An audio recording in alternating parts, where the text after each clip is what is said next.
Presidentja e Kosovës, Vjosa Osmani, e shfrytëzoi vizitën zyrtare në Finland për të përcjellë edhe një mesazh të qartë mbi mundësinë e një marrëveshje paqeje mes Ukrainës dhe Rusisë. Teksa e mbështeti idenë e uljes së armëve, kryetaria e shtetit të Kosovës bëri thirrje për kujdes, në mënyrë që një ujdi e tillë, siç tha ajo, të mos e inkurajojë Moskën që të ndjek më tej ambicien e saj imperialiste dhe territoriale ndaj vendeve të tjera.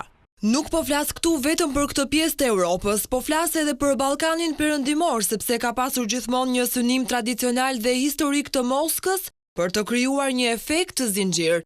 Nëse i bëhen lëshime Rusisë, sepse është më e madhe dhe ka më shumë armë, kjo është e rrezikshme për të gjithë pjesën tjetër të botës dhe jo vetëm për kontinentin evropian. Për te territoreve, ajo që dëshiron presidenti rus është një Europë e paqëndrueshme, shtoi Osmani.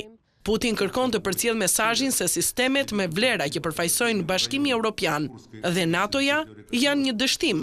Nuk duhet t'i japim këtë argument, sepse Kosova është një dëshmi e suksesit të Bashkimit Evropian, NATO-s dhe partneritetit transatlantik, pohoi presidentja. Osmani tha më tej se e konsideron me mjaft rëndësi që presidenti amerikan Donald Trump po i kushton vëmendje vuajtjes njerëzore. Kur kemi një qasje të përqendruar tek njeriu, atëherë paqja është e mundur, ishte komenti i saj.